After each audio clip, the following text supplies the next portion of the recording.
أعوذ بالله من الشيطان الرجيم. بسم الله الرحمن الرحيم.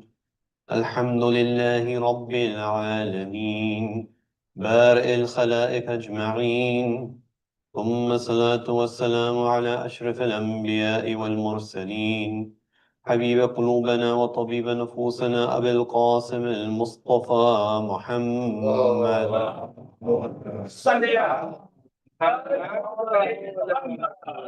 وعلى أهل بيته الطيبين الطاهرين، لا سيما بقية الله في الأرضين. روحي وأرواحنا لتراب مقدمه الفداء. فقد قال الله في كتابه المجيد: أعوذ بالله من الشيطان الرجيم. وأشهدهم على أنفسهم: ألست بربكم؟ قالوا بلى شهدنا. صدق الله العلي العظيم.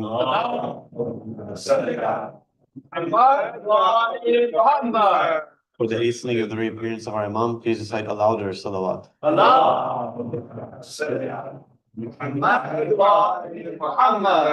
So that we can join the caravan of our Imam in the hands of the Imam of our time, please recite the loudest of salawat.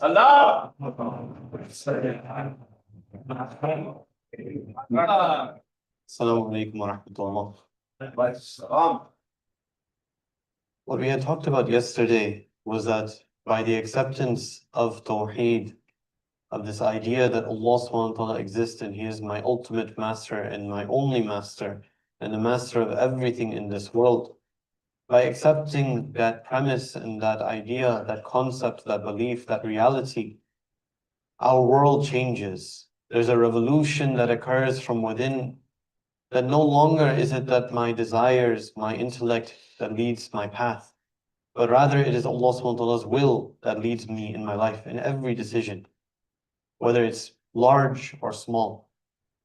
And that's something that we saw in the story of the sorcerers, as magicians in the court of Fir'aun, how they had this drastic shift in their path in just moments.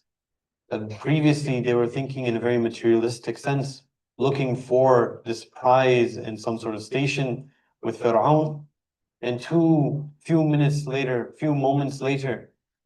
they're giving up their lives for what is true. They say, فَأَقْضِ مَنْ تَقَى. Do whatever you wish.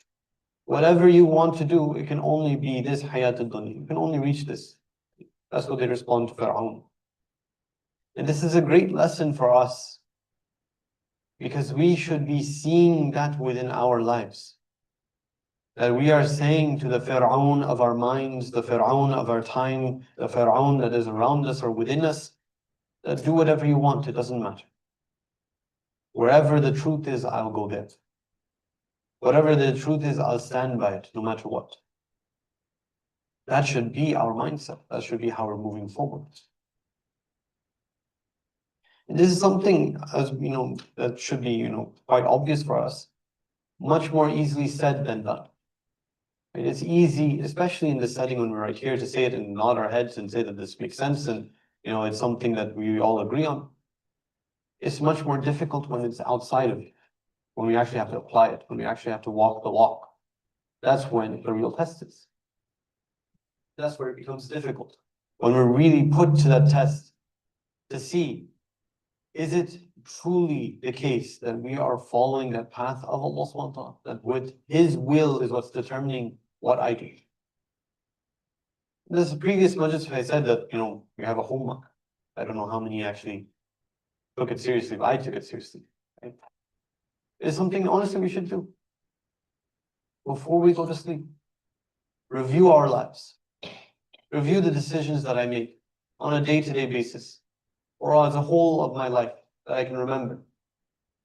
Can I honestly say, between myself and Allah subhanahu wa ta'ala, that if my Imam is looking at me and seeing my deeds, that he'll say that I am pleased with this person. I am pleased with what decisions they're making. If I can't say that, if I'm unsure, if I know that no, there's something wrong, I'm not doing everything right, I'm not saying to lose hope. No. The path forward is always open. The door of Tawbah is always open. But we have to fix it. We have to take the steps. There's a beautiful dua in one of the beautiful munajat that are narrated from Imam Zain al-Abidin and his son, called Munajat al-Ta'ibin, the whispered prayer of the repentant ones. It says that within the dua, that munajat, it says that أنت فتحت بابا لغفرانك وسميته توبة, that you're the one who opened a door to your forgiveness and you called it tawbah. فما عد, what is the excuse? من غفل دخول الباب بعد فتحه, what is the excuse of the one who forgets to enter the door after it's been opened? The door of tawbah is open, wide open. But we have to take the step. It's not free either. There's an ayah in the Quran that says, describing the mu'mineen, describing who they are. It says, there's a command that says, أَتِيُوا اللَّهَ وَأَتِيُوا الرَّسُولَ لَعَلَّكُمْ تُرْحَمُونَ. At first glance, it sounds like very straightforward. Obey Allah subhanahu wa ta'ala and obey the Prophet so that you might be granted mercy. But think about it a little bit more. What is our understanding when we ask mercy from Allah? When we ask for forgiveness from Allah? We usually think of it in a paradigm of when I've done the wrong thing. When I've done something wrong, taken the wrong step, done a sin, I ask for mercy. I ask for forgiveness. I say that I want God's mercy to come to me. Allah subhanahu wa ta'ala is saying the opposite. He's saying, obey Allah and His Prophet so that you may be granted His mercy. The mercy doesn't come for free. Forgiveness doesn't come for free. It's not lip service that Allah subhanahu wa ta'ala wants from us. How many times, have we gone to Jum'ah? What is it that we recite in Surah Jum'ah? Talking about the Yahud, the Jews. That what do? They carry the Torah, وَلَمْ يَحْمِلُوا, but they don't actually act on it. What is that it gives a parable of? It gives, Allah says that the likeness of this person is like a donkey carrying books on their back.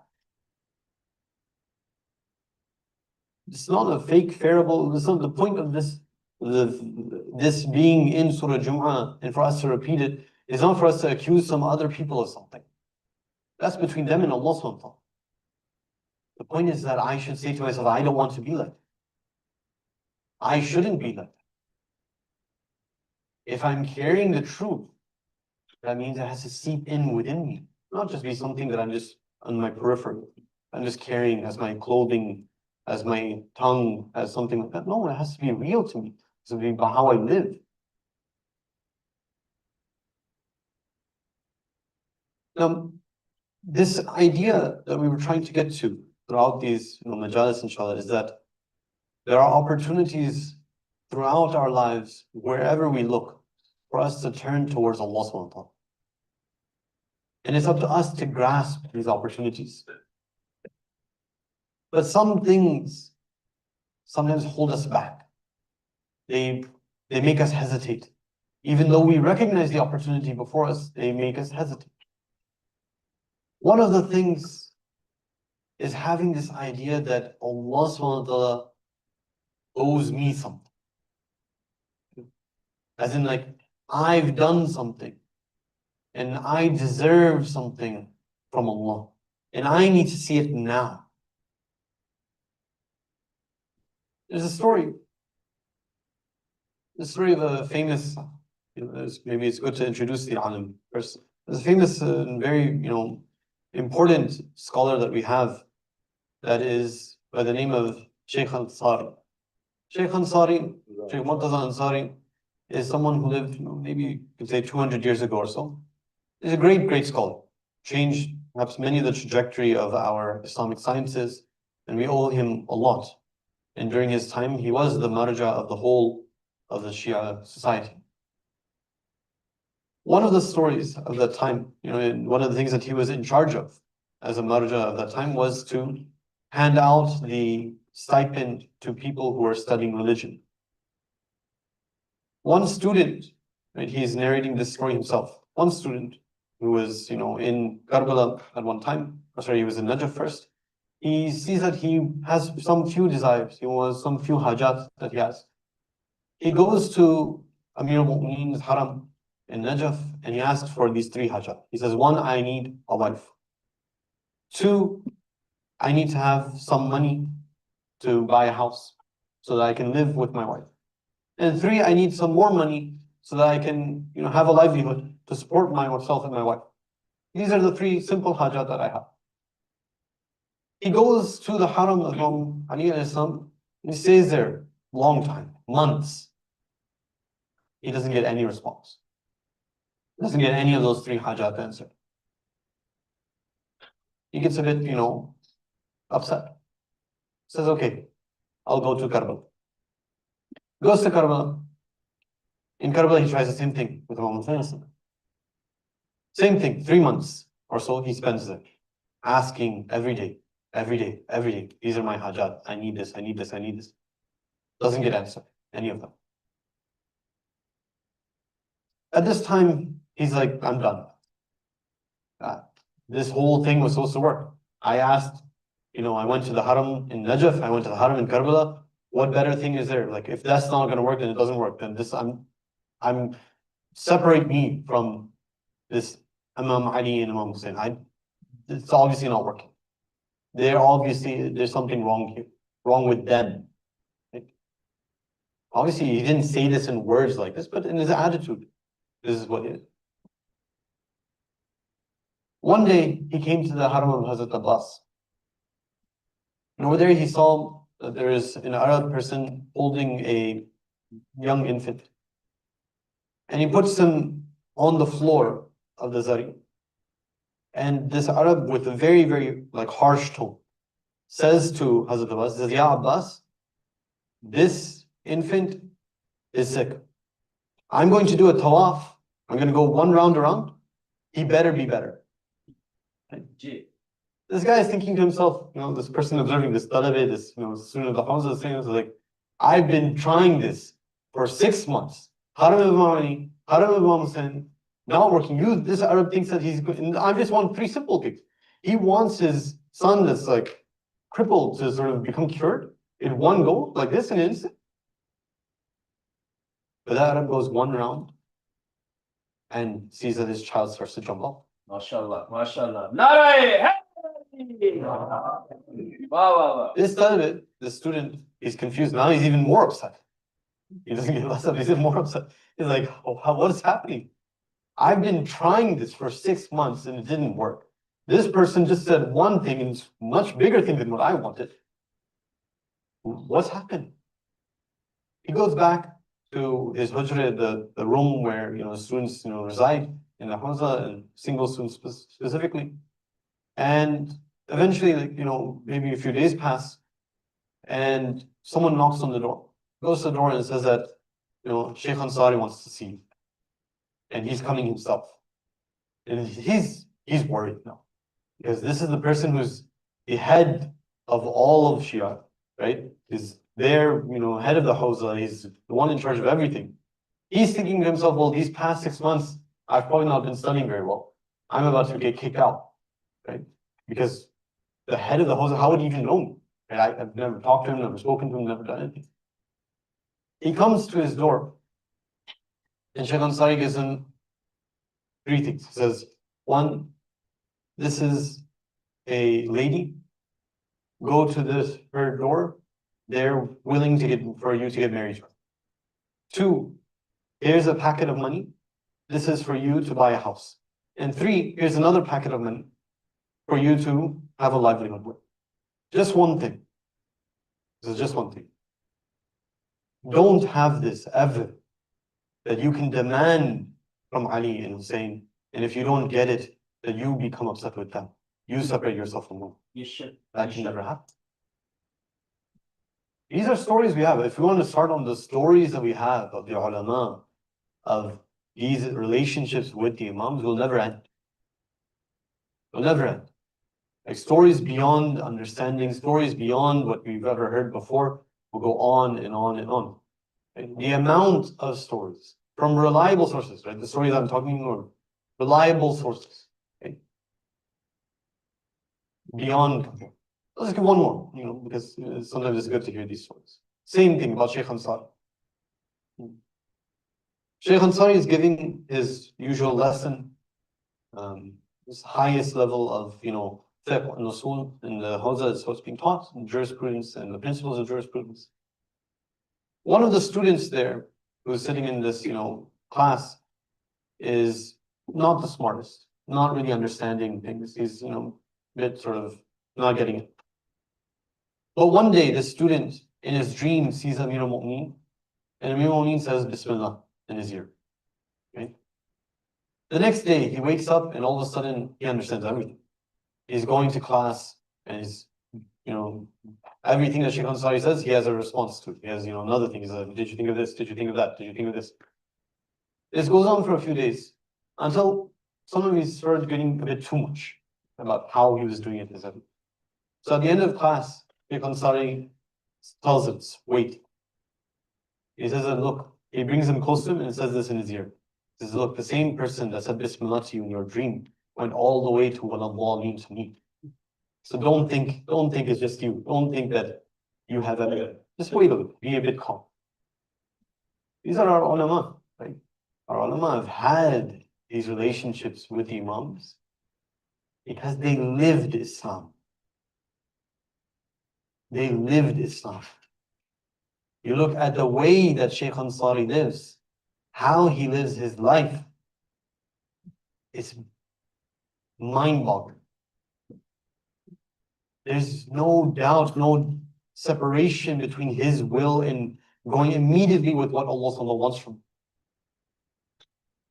We have in our idea, in our minds, right? Sometimes when we think about things and we make labels, we do things with the wrong mindset. We call, the 14 great personalities that we have in Islam as the ma'asumeen, right? The ones who are infallible. And by that, sometimes this comes to our mind that means that everybody else must have sinned. That's not the case. That's not the case at all. Many, many people have not done a single sin in their whole lives. The difference between that and the isma of the ma'asumeen is something that one is God-given and one is gained. I don't want to go into a theology discussion about what exactly that means, why that's there, but that is the case. These great scholars, great ulama, by the way that they live, they didn't sin. In fact, put it up a bit higher. If you think about it, what does it mean to sin? It means that I'm doing something contrary to what Allah SWT said to me is necessary. It's needed. That means that the plan that Allah SWT has for me, it is expecting of me, it is wanting of me, is that I don't sin. That means that every single one of us, the actual ideal plan is that we don't commit a single sin, that we are also infallible. That's the goal. I'm not saying that that's something easy, and that if I don't attain that, if I'm not there, then I should, blame myself and say I'm terrible and there's no way forward, I can't do anything. No, not at all. As we said in the very beginning, the door of Tawbah is wide open. There's no doubt. Sure. But the goal should be clear. The goal is not to sin. There's no ambiguity about it. If something is haram, it's haram. It's just be simple. That's the mindset we have to go for. Sometimes, it's something that we see. We say that, the Prophet, the Imams, the people near them, those people, the scholars, they have all these things around them, helping them, supporting them. Where's my support? Where's my help? When I'm struggling, who do I turn to? There's a story in the Quran when the host of Fir'aun, his army, is coming towards, the home of Hazrat Musa, and they're going towards the sea. The followers of Hazrat Musa say that we're going to be overtaken. Inna lamudrikun. We're going to be overtaken. Hazrat Musa responds by saying, Kalla. Inna ma'i rabbi sayahdeen. Says, no, that's not going to happen. With me is my Lord. He's going to guide me. Soon he's going to guide me. That's the mindset that he has. That's the mindset that leads him in every. It seems like a complete dead end. Right? Logically, where is there a place to go? The army is behind, the sea is in front. But no hesitancy. No, my Lord will guide me. That certainty comes from living one's life in accordance with Allah's will. And having that ultimate belief that Allah subhanahu wa ta'ala has everything in His hands. His will is supreme, not my will, not any other will, not a superpower's will. Nothing, no will dominates over Allah subhanahu wa ta'ala.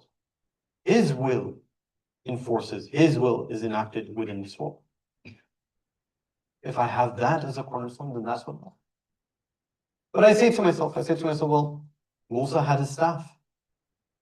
Where's my staff? Where am I going to get something? Where do I turn to for my miracle, for my things, for I need something wondrous and things to take me aback and say that this is something amazing. In order for me to have that iman, in order for me to have that faith, I need that. I need that something special moment, that special thing. We don't realize. Every moment that we look around ourselves, every breath that we have in our lives, every heartbeat that we experience is miraculous. Because we came from nothing. We came from non-existence. Not this other material that was transformed through some sort of chemical process. Before that, non-existence. We didn't exist. We came into existence. Every moment of my life and existence is miraculous. We want to go beyond that. Well, then we have the staff of Musa. Something beyond it. We have this Quran. This Quran that we have with us. This Quran that we carry with us. That we read from. We should be reading from daily. Contemplating. Reflecting on. Using for guidance. Using for comfort. This is not lesser than the staff of Hazrat Musa. If we say that our Prophet is Khatam Nabiyeen, the seal of the prophets, the greatest of the prophets, the witness over all other prophets, then will not logically his miracle also be the greatest? It is. So why don't we read it?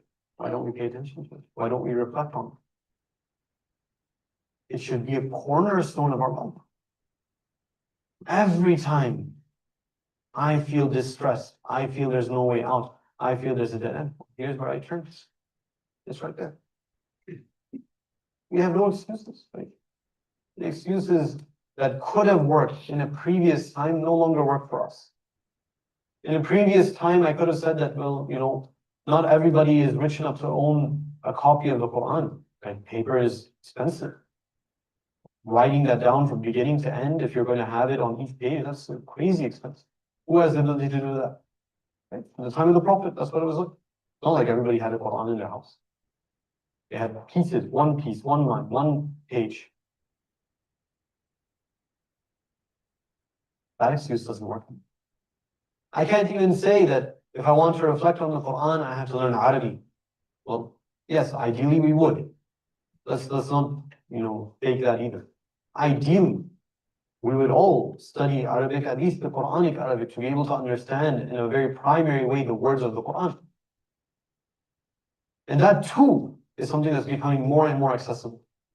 So many courses on Mafahim that you can find. But even if I didn't do that, what language do you speak and understand that the Quran has not been translated in there? I'm not saying it's the best translation. I'm not saying that, it represents things faithfully. It doesn't. There's no way it can. But it's enough to reflect on. It's enough to ponder on. The vast majority of people here, I can see, are Desi. Beyond translation, there's tafsir. Whether written originally in Urdu or translated into Urdu. That's not an excuse. Our excuses have run out. The only real excuse that I have I said, I don't want to. I'd rather not. I'd rather choose something easy. My desires, all these other things. This is where, again, this is the time to wake up. Because we live in a frightening time. Not because of what's happening is frightening what will happen to me. But rather, because all of these things that are happening around us, the speed of events and occurrences, are opportunity after opportunity. And now we ask about them. You were given these opportunities. You were given chances to join the caravan. It was there, right there, right in front of you. It happened to you in your lifetime. Not once, not twice, hundreds of times. Why didn't you take it? Now, all of this heaviness that we've talked about, sometimes, the end result of it and all what we sort of understand from it, we don't get some positive, actual, actionable item to do. But it boils down to very, very simple things. The basics. Number one, I have to know my wajibat, to know my muharramat. I have to know. I have to open the Tawdi al-Masal of my marja and read it. Yes, it's boring. Yes, it's dry. Yes, it's not organized in the best. If you're reading it in English or Urdu or some other language that's not Arabic, it probably has some mistakes in this translation too. You have to do it. Even in the Arabic, it's actually difficult to. It's not that simple and straightforward there either. But you have to do it. That's primary importance. Sometimes we hear about spirituality, right? Spirituality is the key buzzword these days, right?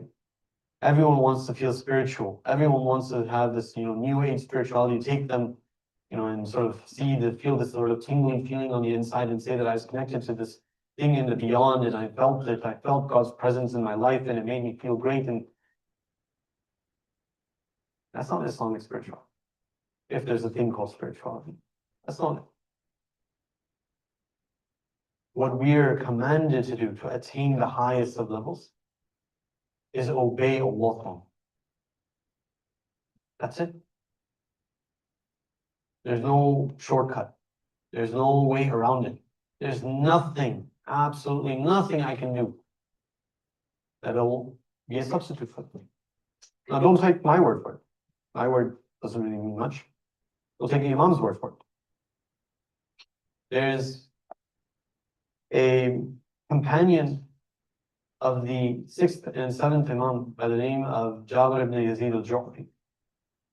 He's a very close companion. He's one of the ones that they call Ashab al-Sir. That he knew the secret things about the Imam. Right? And you see that reflected in his hadith. Not that he related these secret things, but the caliber of his hadith, what he's talking about, is a step above what most other companions talk about. Sometimes that's how you can tell which companion was closer to the Imam. You see what kind of things they used to talk about, what kind of things are they relating.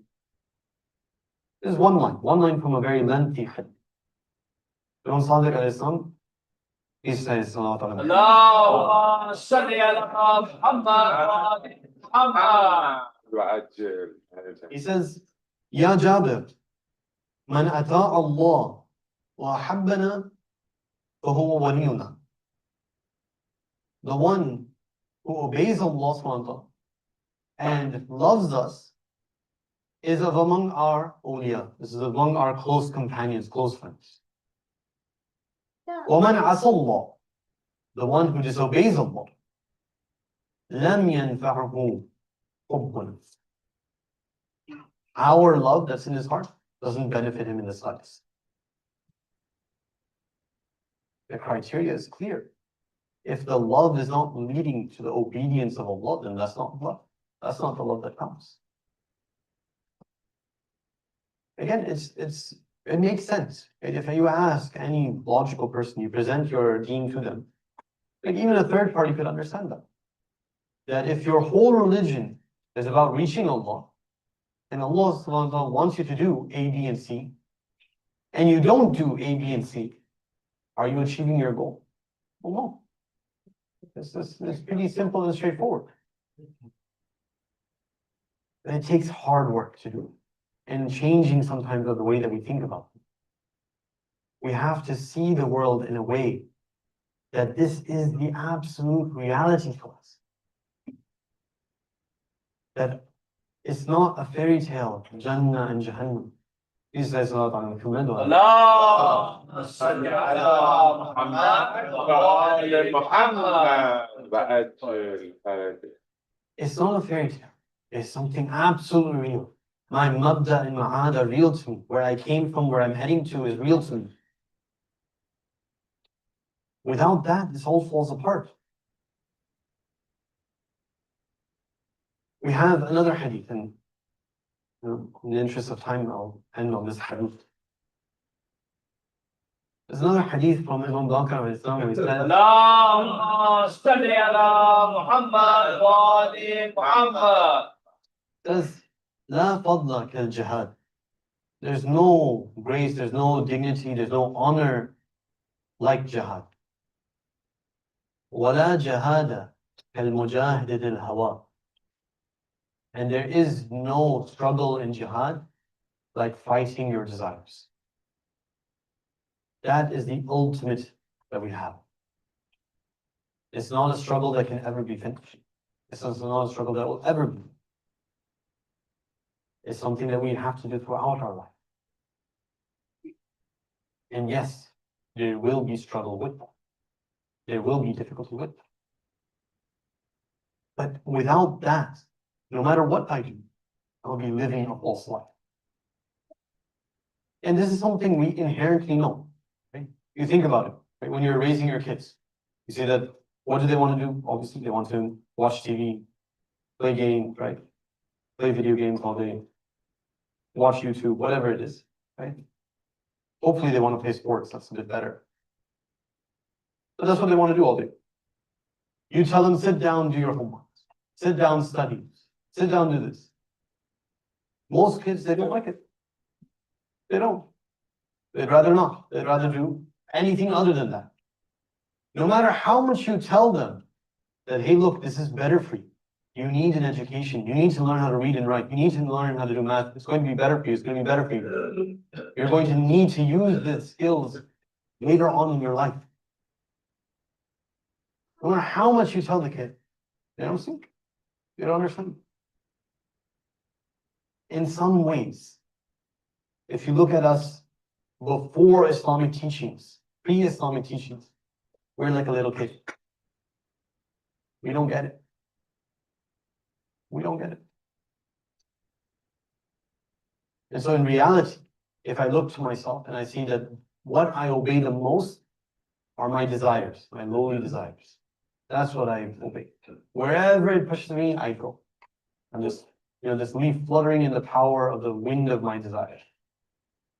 If that's what I am, then I'm this child. I've never even grown up. The mission of the Prophet, as said by Amir al-Mu'mineen in the first khutbah Nahibullah, that the Prophet came to يَثِيرُ لَهُمْ دَفَائِنَ الْعُقُولِ, to unbury, uncover the buried treasures of the intellect. Islam awakens us to what is real, that our desires are a facade, covering up a deeper want and need that's within us. There's a deeper, existential, real need that we have within us. The only way that we make movement is when that need is real. When do I move towards water? Is when I'm thirsty. When I felt that thirst, when I've experienced the thirst, then I move towards water. If I haven't experienced and acknowledged my need of Allah subhanahu wa ta'ala, then I won't move towards it. Very quickly, the first thing that I mentioned, the very first ayah that was recited, says, Alastu bi rabbikum. There's a vow that Allah has taken from everyone. Am I not your Lord? And every single person, from Adam to Khatam, everyone, has said, Qalu bala. They've all said yes, shahidna. We bear witness. We testify that you are my Lord. It's within us. That reality is within us. We have to do the hard work, though, of looking at it. It takes difficult times sometimes to wake us up. And so these trials and tribulations that we might face within our lives are blessings. Sometimes it takes us to take the time to talk to our Lord. And ideally that would happen in Salah. But for whatever reason, let's say it doesn't happen. Take the time, 5 minutes, a few minutes. Have a private conversation with Allah. If you look at it, I will actually end on this. The reason for me personally, the dua Arafa of Imam Zainabiya is one of the most beautiful dua. Regardless, like this even, disregarding the content for a moment, is that he said that content, that dua, that's, it's lengthy, it takes like an hour or so to read it, if you say we're reading. He said it on the spot. Someone asked him, someone goes to him on the day of Arafah, says, I want to talk to my Lord, how do I talk to my Lord? And then Imam just goes. He has it ready because it's real. He doesn't have to fake it, he doesn't have to think about it. What all he needs to say is there. It's boiling up from within and just needs the moment to come out. متى غبت حتى تحتاج إلى دليل يدل عليك. Within this dua, we're talking to Allah tonight. Oh my God, oh my Lord, when were you absent such that you needed a sign to show me that you were there? You were always there. That's what we're looking to wake up to the reality of. If we look at Imam Hussein in his caravan, this is what they're symbolizing. How else could they do what they did? How else could they bear what they bore? How else could Hazrat Zainab say, "Ma ra'aytu illa jamila"? I saw nothing but beauty. That doesn't come from nowhere. It comes from seeing the divine hand behind everything. It comes from doing what Allah wants from me, even if it's bitter, even if everything is going against me. That's the way I need to live. If I'm commemorating Hussein and Zainab, I should see the world like that and live like that so that I can die like them too.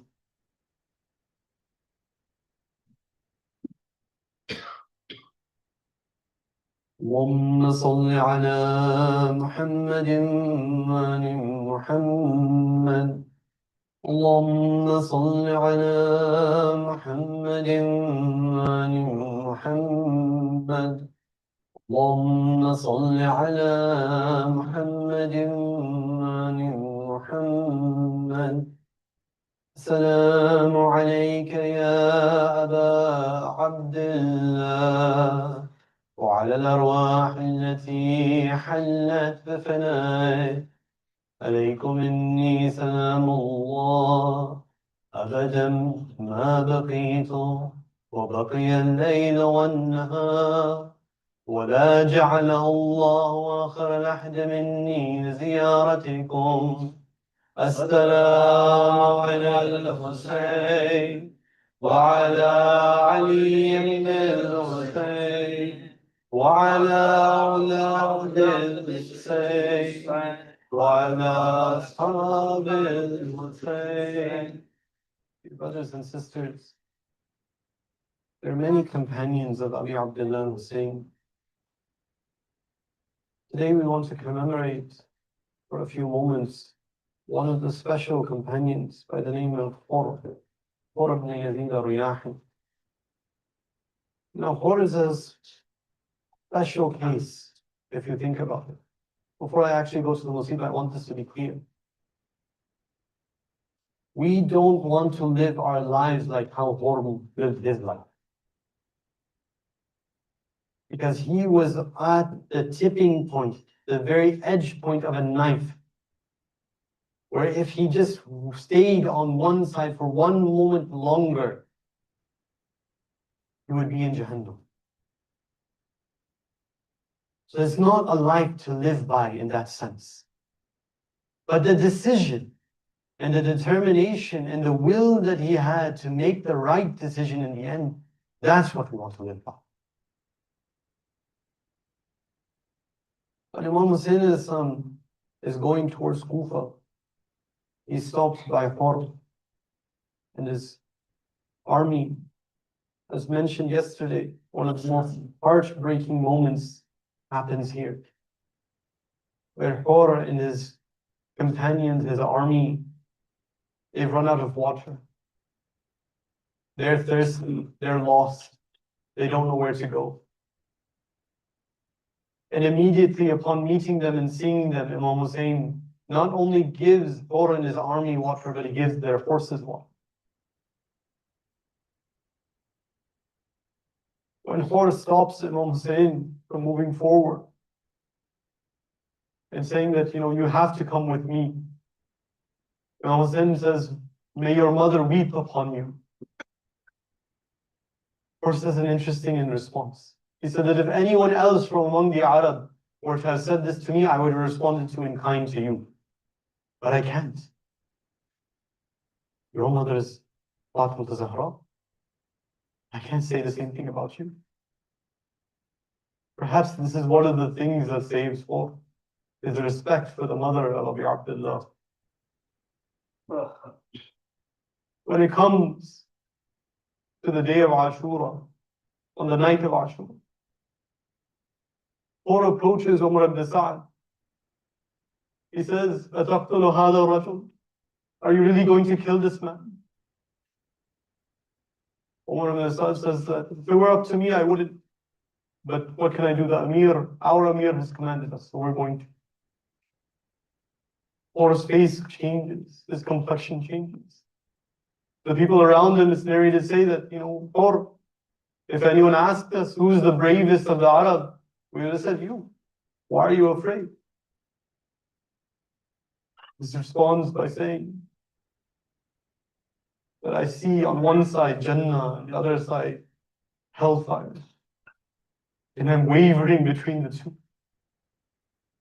He chooses then. He chooses to save himself. So there's different narrations of how Hor goes. One of them says this, that he's on his horse. He goes on his horse and he approaches the camp of Abi Abdullah. Some say that he had his hands tied. Some say that, he was just stayed on his horse so that it wouldn't seem as if he was coming to fight.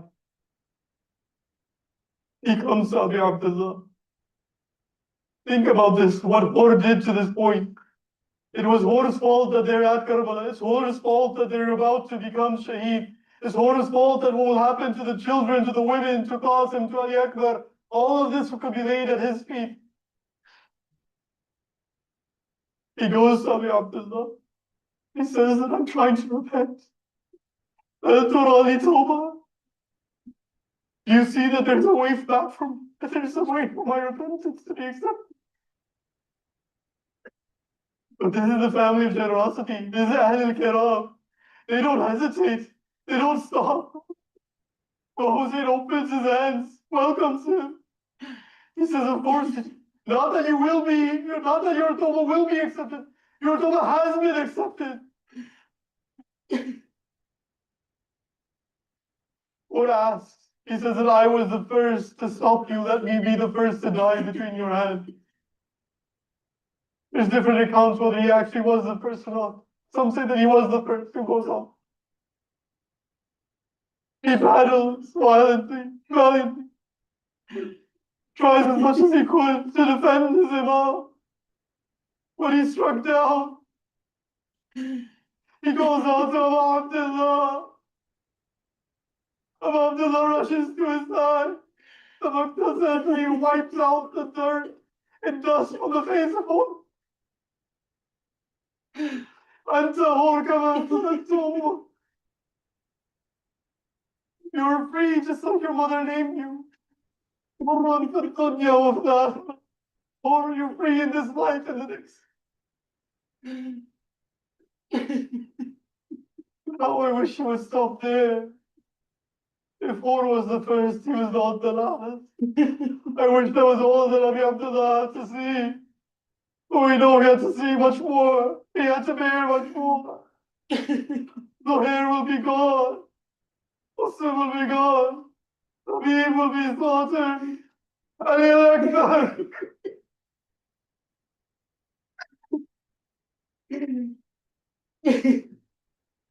Ali Akbar will be cut to pieces. Irma and Irma. And it doesn't stop there. But Zainab will have to go through the streets of Kufa and the dungeons of Sham. على لعنة الله على القوم الظالمين وسيعلم الذين ظلموا أي منقلب ينقلبون مات الحسين